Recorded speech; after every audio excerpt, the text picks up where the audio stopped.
میاں بیوی کے 3 کام بچوں کا بیڑا غرق کر دیتے ہیں۔ خدارا ان 3 کاموں سے بچنا، یہ 3 کام کبھی بھول کر کے بھی نہ کرنا، ورنہ اپنے بچوں کا مستقبل اپنے ہاتھوں سے برباد کر بیٹھو گے۔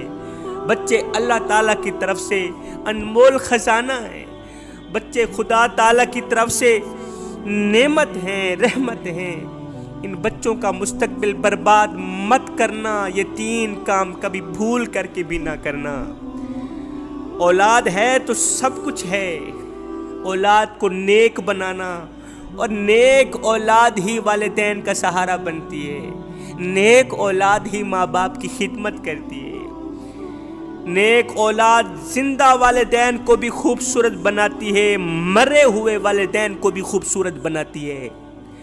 میاں آج کوئی کسی کو کفن دینا گوارا نہیں کرتا، کوئی کسی کو غسل دینا گوارا نہیں کرتا، نیک اولاد ہی مرے ہوئے باپ کو غسل دیتی ہے، نیک اولاد ہی مرے ہوئے باپ کے گلے میں کفن کا جوڑا پہناتی ہے، نیک اولاد ہی اپنی آنکھوں سے آنسو بہاتی ہے، کوئی کسی کو کندھا دینے کے لیے تیار نہیں۔ لوگ تو زندوں کو کندھا نہیں دیتے، زندوں کو سہارا نہیں دیتے، آج کل مرے ہوئے لوگوں کو کون سہارا دیتا ہے؟ ایک نیک اولاد ہی ہے جو مرے ہوئے باپ کو سہارا دے کے جا رہی ہے، کندھا دے کے جا رہی ہے۔ کوئی کسی کے جانے کے بعد فاتحہ نہیں پڑھتا، نیک اولاد ہی تمہارے جانے کے بعد تمہاری بخشش کا ذریعہ بنے گی، تمہاری قبر پہ فاتحہ پڑھے گی، قرآن پڑھے گی۔ نیک اولاد مانگا کرو۔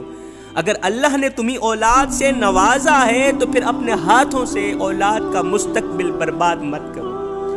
اللہ نے جب تمہیں اولاد سے نوازا تھا، تمہاری گود ہری کی تھی، تو اللہ نے تمہیں مبارکباد بھی دی تھی کہ میں نے تمہیں نعمت عطا کر دی، لو میں نے تمہیں رحمت عطا کر دی۔ پھر اگر تم اپنے ہاتھوں سے اپنی اولاد کا بیڑا غرق کرو گے، ان کو اچھی تربیت نہیں سکھاؤ گے، اچھا اخلاق نہیں سکھاؤ گے، تو یاد رکھنا اللہ تم سے حساب لے گا، قیامت کے دن تم لوگ پکڑے جاؤ گے۔ آج اگر تم اولاد کا بیڑا غرق کرو گے، قیامت کے دن تم خود غرق ہو جاؤ گے، یاد رکھنا۔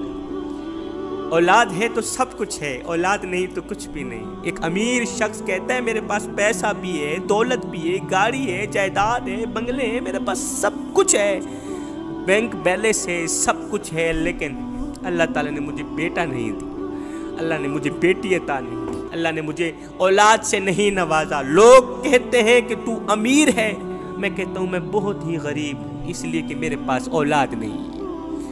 میں دنیا کا بدبخت ترین انسان ہوں، میں دنیا کا بدقسمت ترین انسان ہوں کہ میں بے اولاد ہوں۔ میرے پاس کچھ بھی نہ ہوتا، اگر میرے پاس اولاد ہوتی، اللہ مجھے ایک بیٹا عطا کر دیتا، ایک بیٹی عطا کر دیتا، میرے پاس کچھ بھی نہ ہوتا، میں خود کو دنیا کا سب سے بڑا بادشاہ اور سب سے بڑا خوش قسمت ترین انسان کہلواتا اگر اللہ مجھے ایک بیٹا عطا کر دیتا۔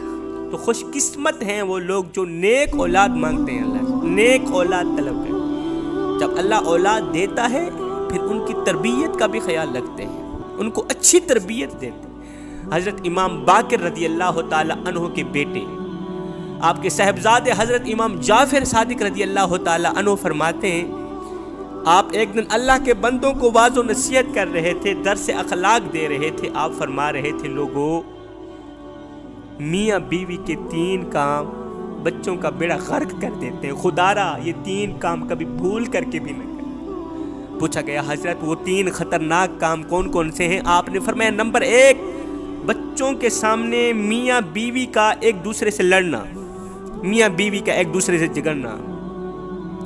والدین کی لڑائی اور جھگڑے کے دوران بچوں کا ذہن اتنا ہی متاثر ہوتا ہے جتنا ایک فوجی کا جنگ کے دوران ہوتا ہے، اور جن گھروں میں والدین کی لڑائی ہوتی ہے ان کے بچے عموماً کنت ذہن کے ہوتے ہیں، وہ تعلیم پر توجہ دینے کے قابل ہی نہیں رہتے، وہ بچے اچھے رشتے نبھانے کے قابل ہی نہیں رہتے، ضرورت کے مطابق رشتے نبھانے کے لائق ہی نہیں رہتے۔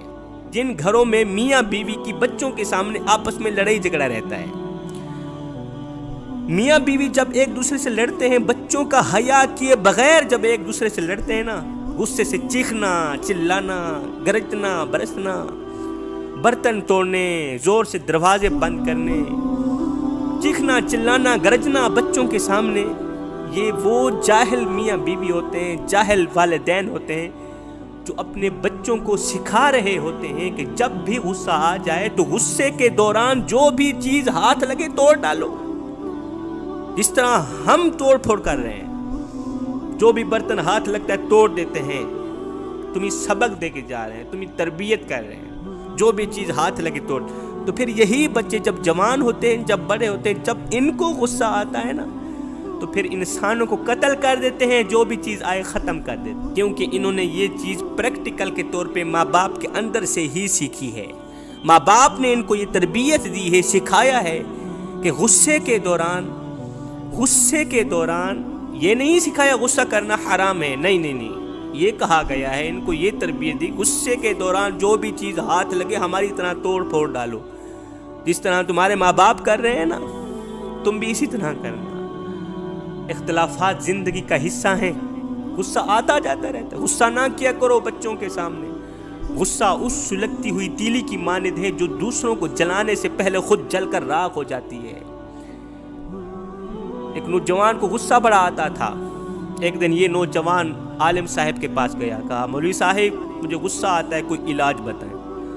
مولوی صاحب نے کہا بیٹے جب بھی غصہ آ جائے جنگل میں جا کر درخت میں کیل ٹھونکنا۔ اس نوجوان نے ایسے ہی کیا، کچھ دن بعد اس کا غصہ ٹھنڈا ہو گیا۔ مولوی صاحب کے پاس گیا، کہا مولوی صاحب میں آپ کا مشکور ہوں، احسان مند ہوں، آپ نے مجھے کام بتایا، ایک عمل بتایا جس کے کرنے سے میں غصے سے دور ہو گیا ہوں، اس بیماری سے بچ گیا ہوں۔ مولوی صاحب ساتھ گئے جنگل میں، کہا بیٹے اب جس درخت کے اندر تو نے کیل ٹھونکے تھے نا وہ کیل باہر نکال۔ اب کیل تو باہر نکل آئے لیکن سوراخ باقی رہ گئے، کیل تو باہر نکل آئے سوراخ باقی رہ گئے۔ مولوی صاحب نے کہا بیٹے یہ وہ سوراخ ہیں جو تو غصے کے دوران لوگوں کے دلوں پر کیا کرتا تھا۔ کیل تو نکل آئے، کیل کی طرح سوری تو کر لی، معذرت تو کر لی، ہاتھ جوڑ لیے، پاؤں پکڑ لیے، معافی تو مل گئی، لیکن یہ سوراخ باقی رہ گئے، سوراخ ختم نہیں ہے۔ غصہ نہ کیا کرو اولاد کے سامنے، ٹھیک ہے اختلافات زندگی کا حصہ ہیں، لڑائی جھگڑا ہو جاتا ہے، پھر اگر بچوں کے سامنے ہی لڑائی جھگڑا ہوا ہے تو اصلاح بھی بچوں کے سامنے ہی کی جائے، صلح بھی بچوں کے سامنے ہی کی جائے، تاکہ بچوں کو پتہ چلے کہ ہر مرض کی دوا ہے، ہر مرض کا علاج ہے۔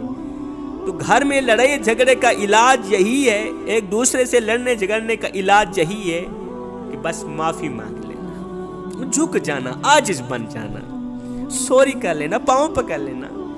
یہ کام بھی بچوں کے سامنے ہی کیا کرو، تمہارے بچوں کے حق میں بہتر رہے گا۔